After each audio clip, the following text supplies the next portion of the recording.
What is going on, everybody? Thought I would take some time, maybe celebrate what we have accomplished here this year on the Source Material Comics feed. Talk about some of the great shows and things that happened over the past year. Also kind of talk about what to expect in the future for the show as we are heading towards our 10-year anniversary of this show launching. Let's sit back, take stock of where we are at the end of 2023, and see what awaits us in 2024. So the first question that ChatGPT threw at me was, which episodes received the most engagement or positive feedback from our audience? Now, I'll mention this later on.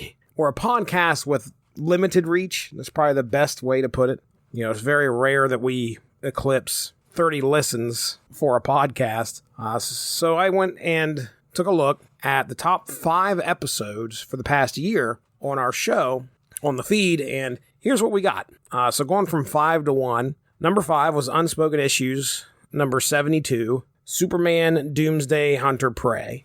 And these listens are all by Spreaker, by the way. I'm not counting YouTube in there. I'm not counting Spotify. These are just straight Spreaker listens. So Superman, Doomsday, Hunter, Prey. I remember it was me, Chris Armstrong, and Evan Bevins talking about the origins of Doomsday. That was a fun book. It was a fun discussion. Number 4 was Source Material, number 329, Stan Lee Celebration / Marvel Snap. And I remember this one. Come away with 40 listens on this. Evan and I got together to celebrate Stan Lee and his accomplishments. And we also talked about the, at that time, fairly new mobile card game, Marvel Snap. There's a companion piece that went along with that. I remember we recorded both of them. It was another Source Material, tumultuous trio of Stan Lee tales. Didn't make the top 5, but I remember recording and talking about that with Evan. That's where I did the calculations for the speed of sound, because there was a panel of Ben Grimm whistling while he was on like this supersonic sled. Fun stuff. Number 3, Unspoken Issues number 74, which was our X-Men Collector's Edition. Dean and Derry and we got together and started talking about the Pizza Hut comics. These were the comics that you got with an order of pizza at Pizza Hut. We talked about all 4 issues there. That came away with 43 listens for the year. Unspoken Issues number 77 comes in at number 2. This was myself, Dean Compton, and his significant other, Emily, getting together and talking about Sandman Mystery Theater number 1 through 4. Yes, Vertigo fans, it came in as number 2 for the year. Walked away with 49 listens. And the number 1 relatively new podcast on the Source Material Comics feed, and that is Snap Material, The Guardian's Greatest Hits Preview. This was one of the very early episodes of Snap Material. It came away with 54 listens, and when looking over the stats for all year, Snap Material really grabbed a lot of people's attention. So more on that later, but yes, an episode of Snap Material, myself and Evan Bevins getting together talking about Marvel Snap, takes the top episode of the year. Next question was, were there any standout moments of interviews that garnered a significant attention or sparked discussions? Now, I'm not an interviewer. I've done it. I've interviewed creators before on my podcast, but I usually kind of stay away from that. That kind of doesn't apply here, especially I didn't do any interviews this year. But I will tell you, as far as standout moments, I kind of already mentioned it already. The inclusion of the new podcast Snap Material did give me the chance to combine podcasting and game playing and get to be creative as well. So that kind of stood out for me for the year, and I'm putting that against everything that happened. That's probably the biggest standout.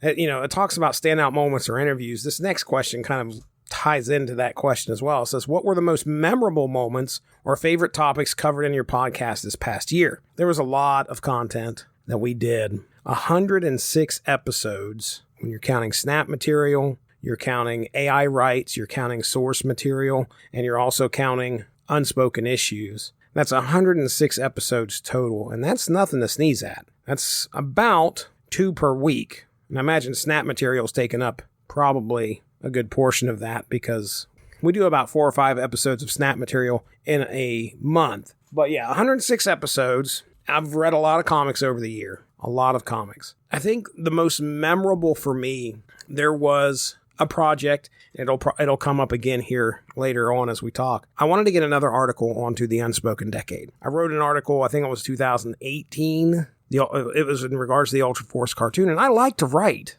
I do. Just time, it's unfortunately a matter of trying to devote the time to write something, do the research, write it up. I rather would make notes, do all the research, and then record myself talking about it. For some reason, that's easier for me to do that. But I wanted to get something else on there, and completing my nightmare project was tops for me this year. It was a triple threat. It was a podcast, a YouTube video or videos, and actually a written piece for the Unspoken Decade that I did all at once. And I'm pretty proud of it. I did some solo shots throughout the year as well. Those were fun. I talked about the first Star-Lord, which was Marvel Premiere number 4 for source material. The podcast was me experiencing it. Got some good feedback on that too, from a couple respected people. Also, Chakan, the Forever Man, a comic that had a video game created from it from the early 90s, one of the early Sega Genesis games.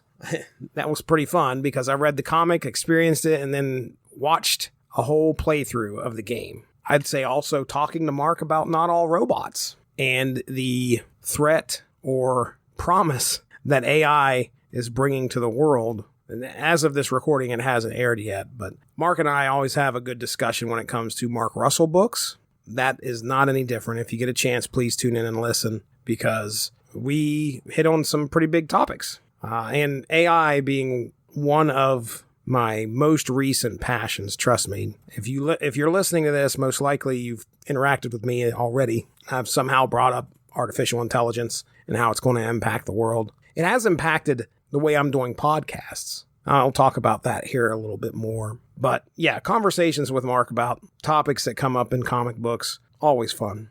I'll point to the Superblog Team Up as a highlight, thanks to Chris Bailey for always giving me the opportunity to participate in that with other great podcasters and blogsters out there. This year, we did an Avengers X-Men discussion. So that was the topics for everybody to kind of talk about. So I was just getting into learning about AI and ChatGPT. I fed the Marvel fandom pages into ChatGPT for Ultron and Nimrod, threw some questions out there to compare those two villains and used artificial intelligence to kind of, theorize or postulate what kind of music those two would listen to, who would win in a fight, what would their baby be like if they could have a baby. It was a lot of fun, but it kind of set me on this path that I'm at right now or it's just right at the beginning of this journey that I'm taking with realizing how much of a tool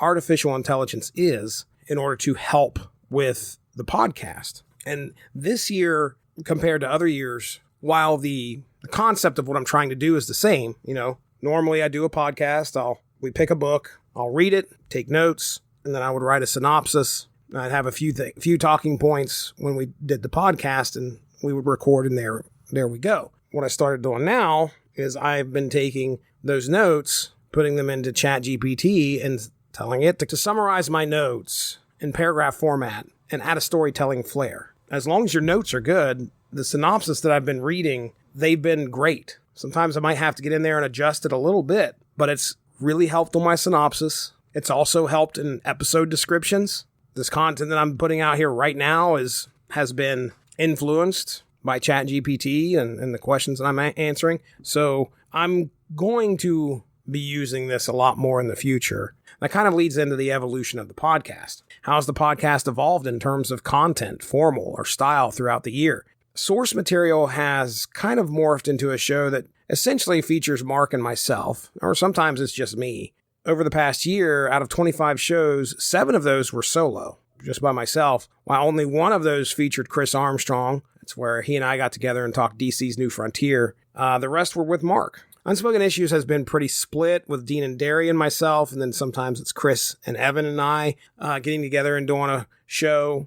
Matthew, Price, and Emily have come on, done some shows with us. always 90s centric, of course, with Unspoken Issues. Out of 31 shows total for Unspoken Issues, 10 of those were Marvel related, 6 were DC related, and 15 of those shows, about half, were actually devoted to other companies, such as Image and Dark Horse. I did introduce AI rights, which was fun. Usually it derived out of some kind of pivot and conversation on one of the other podcasts. The one I always point to is the Spectre as a Subway sandwich food inspector, essentially giving artificial intelligence, it was either ChatGPT or Claude, the prompt to come up with a comic concept of and how the plot would unravel for something. And specifically, I think we did one that was Buffy the Vampire Slayer versus Batman, but not just Batman, the Red Rain Batman. We had Boomerang and the super-powered Cell saga. And I want to touch on this real quick because I'm talking about that show. I've only got 3 episodes out there. And when I first started to do it, I was like, man, this is going to be a new show. This is going to be something that is going to be very frequent on my feed. And I stopped after the 3rd episode. Now, I was putting a lot into it. I was creating artificial intelligence promotions. The theme song was strictly created via artificial intelligence. As much as I champion the use of artificial intelligence AI tools, I started to see some of my peers, some of my friends that are on the network, really have an equal and opposite reaction. It impacts creators a lot. It impacts them quite a bit. AI image generation took a massive leap this year with DALL-E 3. And I've got a couple artist friends. I mean, I read comics and I respect the creators behind them. You know, Benjamin J. Colon has been a frequent podcast guest on these shows. And I know that this innovation is going to affect them. Many of the opinions right now see what I was doing with AI rights as low effort. And there's an argument to be had there. Yeah, it could be low effort, but it provided content and it was fun. But some people may be like, well, hey, I don't want to give AI the spotlight. I respect that opinion. So will there be more AI rights? Probably. I got to feel a little more confident that what I'm doing, number one, is entertaining, which I believe it is, but other people may have differing ideas.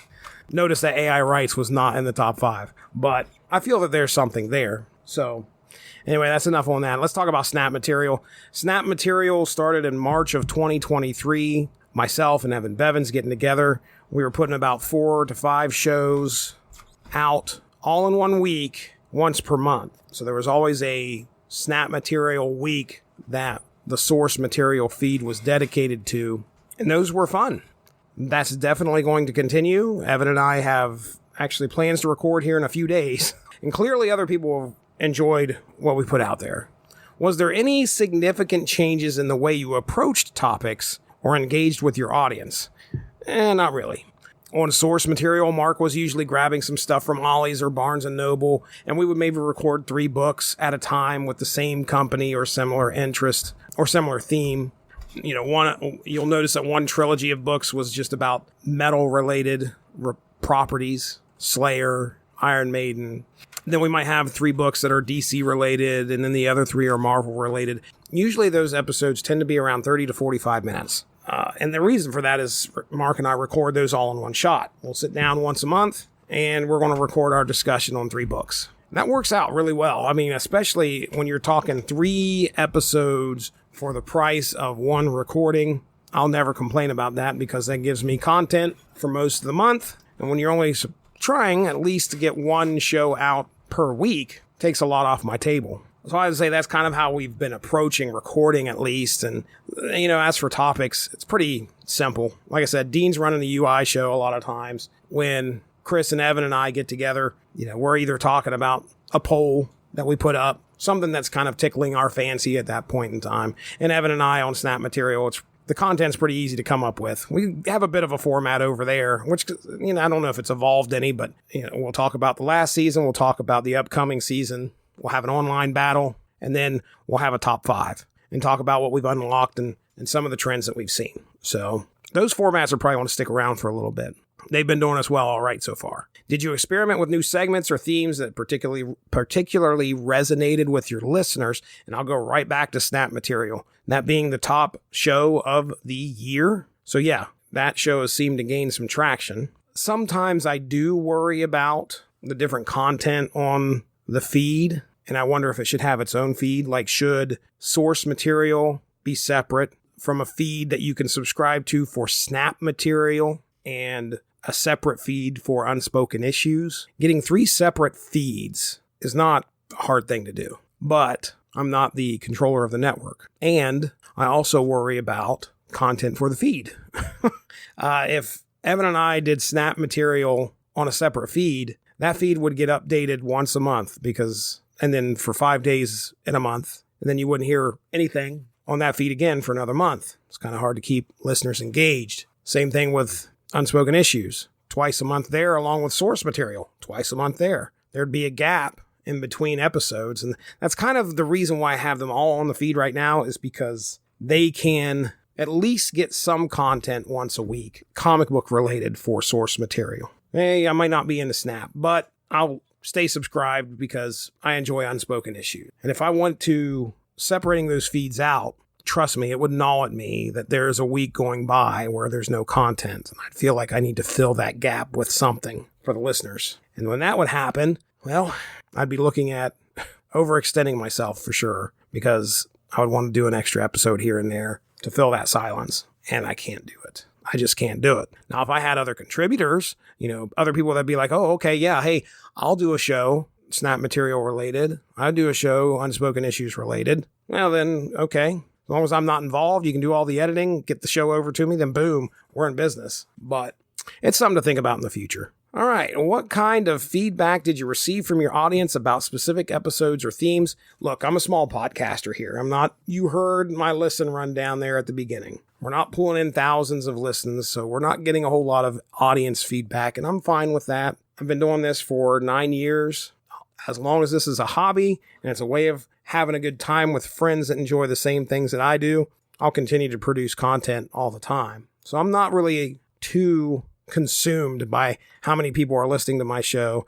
Do I see those bumps and go, oh, wow, look at that? Yeah, that gets exciting when you start to see a increase in listens for some specific episode and you're wondering why that happened and can the trend continue? Yes, that's exciting. And yeah, I would love to have more listener engagement. I'd love to have more people reaching out and saying, hey, I enjoyed that episode, or what do you think about this? Or I really didn't like this part about. That's all fun. And I get some of that from other people that I talk to. Most of the people that I talk to say that they enjoy what they're listening to.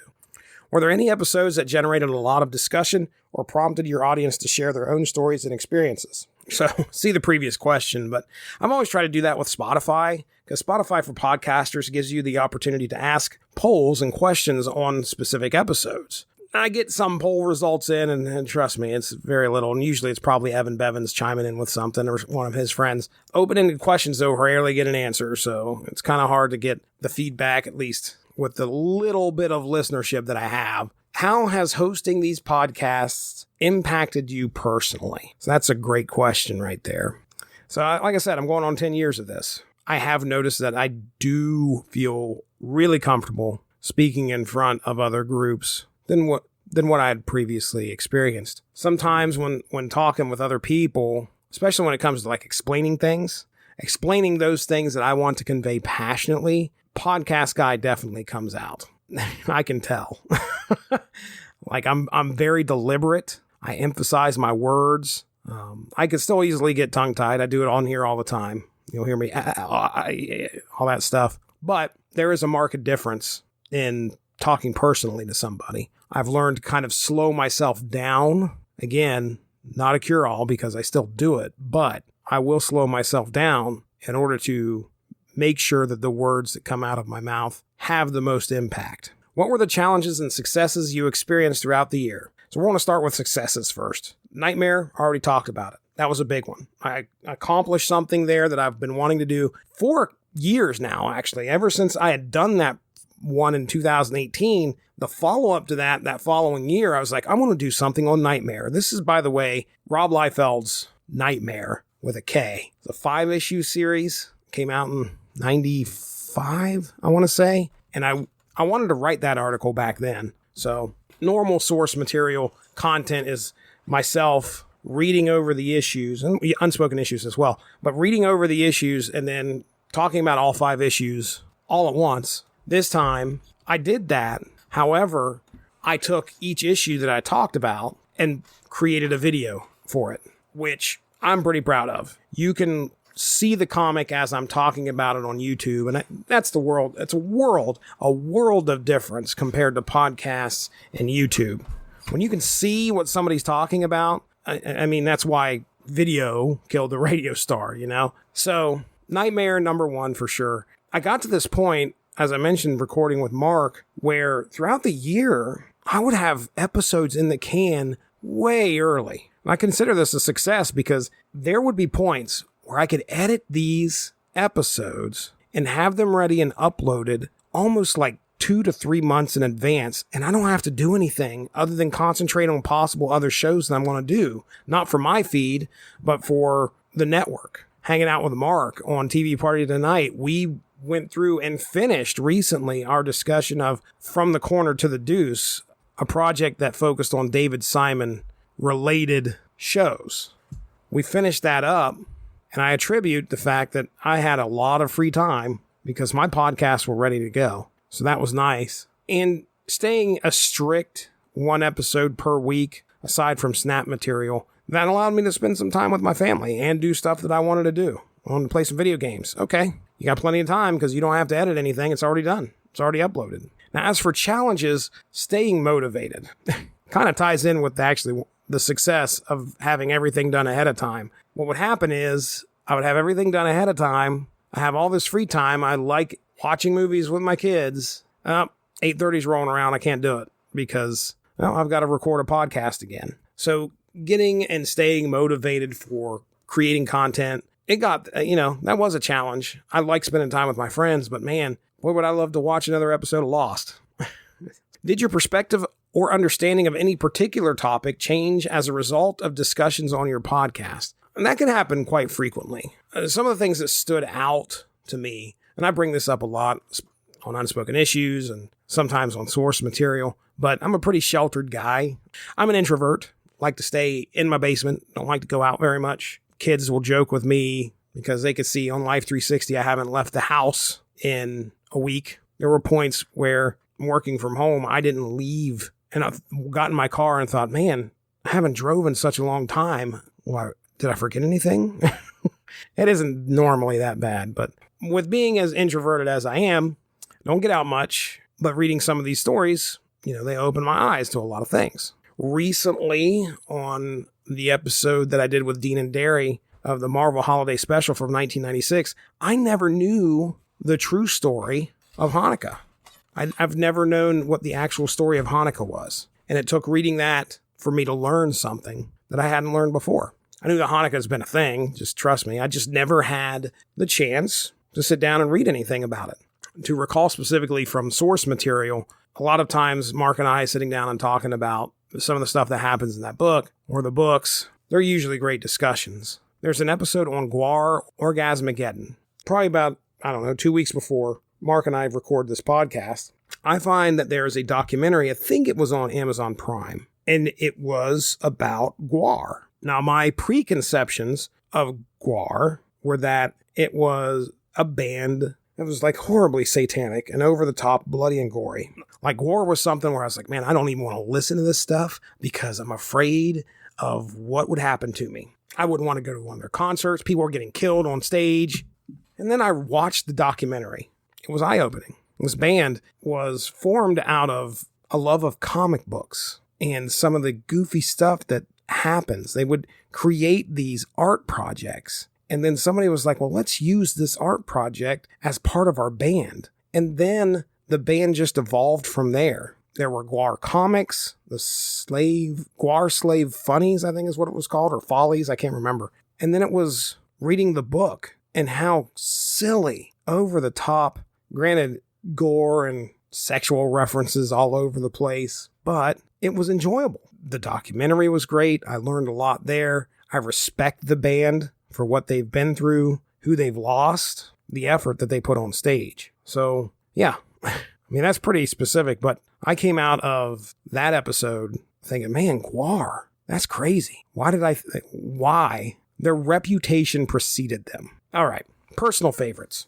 So I'm going to follow this up with some personal favorites here of podcasts that I did throughout the year, and, love any podcast that I usually get a chance to do, to sit down and talk with a guest, co-host, whatever. Always an honor. Let's start out with my solo podcasts. Easy. Nightmare. Already mentioned it. Unspoken Issues article for the Unspoken Decade. Unspoken Issues video for the source material YouTube page, and an Unspoken Issues podcast. So check that out. With Chris Armstrong, I'll tell you that our discussion on Supreme versus Bloodstrike, Chef's Kiss, I am just telling you this because it's one of my favorites, because it is the opportunity for both he and I to realize how impactful the Image movement was when we were used to DC and Marvel and the Comics Code approved content that they had in their comic books. Supreme versus Bloodstrike opened both of our eyes when we were kids, and then our Unspoken Issues episode gave us the chance to revel in all of its blood-soaked glory. Now, with Evan Bevins, my personal favorites throughout the year are our top fives for Snap material, because it's a chance for us to come up with something off the top of our head that's Marvel Snap related, but also in line with some kind of a theme. Top 5 worst locations. This most recent one that we did was the top 5 Marvel Snap cards that best represent the Christmas spirit. And he and I do our top 5s independently, and it's fun to see how sometimes they overlap, sometimes they don't. But it's one of my favorite segments on Snap material to do. And I love lists. So what about when I do a podcast with Chris Armstrong and Evan Bevins? We had a few of those. Unspoken Issues, once again, we talked about the Ultraverse launch titles this year. 30-year anniversary. When we did our discussion about the Ultraverse launch titles, we also followed that up with a issue of Exiles, I think, that we talked about. But that was a fun discussion. Ultraverse is not like a blind spot for me, but it's one of the weaker spots when it comes to understanding, when it comes to knowing what happened in that universe. This was the ground floor, and it was fun to talk with those guys about it. Now, Dean and Derry, we have put out a lot of content on Unspoken Issues this past year, but my absolute favorite was the episode of the Super 7. It was a DC story that took place across 2 annuals, Elseworlds annuals, and we talk about some of the magnificent moments that happen in that issue. It's just fantastic. What a great story. And then, of course, Mark Radulich, the guy that's been with me the longest when it comes to talking comics. I want to point towards Not All Robots. Again, that hasn't aired yet, and it's almost kind of like a shameless plug for upcoming content, but check that out, because it is a great conversation on not just artificial intelligence and AI and the robots are taking over. It's not that all the time. There's a good portion where I get to go off because it was recorded just as Sam Altman had gotten fired from OpenAI, which he ended up going back within the following week. But it's also a discussion on, men and their roles with their family and their roles in society. All right, looking forward. Do you anticipate any changes or improvements to the podcast based on lessons learned in the past year? I've already said it. I'll say it again. I'm going to be making use of AI a lot more. ChatGPT, Claude, anything else I can get my hands on. It's become a tool that has helped me tremendously while saving some time as well. I recently purchased a subscription to Descript, but you can upload your podcast episodes. They will transcribe them for you. You can make edits to the transcription, which then also makes edits to the audio that it's based off of. So I can clear out things in a flash. No more sitting and listening to the whole podcast in order to remove the uhs and the ums. I can do that pretty quickly with that. But it also gives me the opportunity to have a transcription of a show, which recently I had figured out I can take the transcription, throw it into Claude, and tell Claude to give me a description, a 4-paragraph summary to promote the podcast. Use that as the description on Spreaker. Theme songs are going to change because, like I said, we have tools now that allow us to create music AI tools that allow us to create music that's not copyrighted anymore. And I can have lyrics. So get ready for the Unspoken Issues theme song, because it will be a song that people sing. Just got to come up with the lyrics now.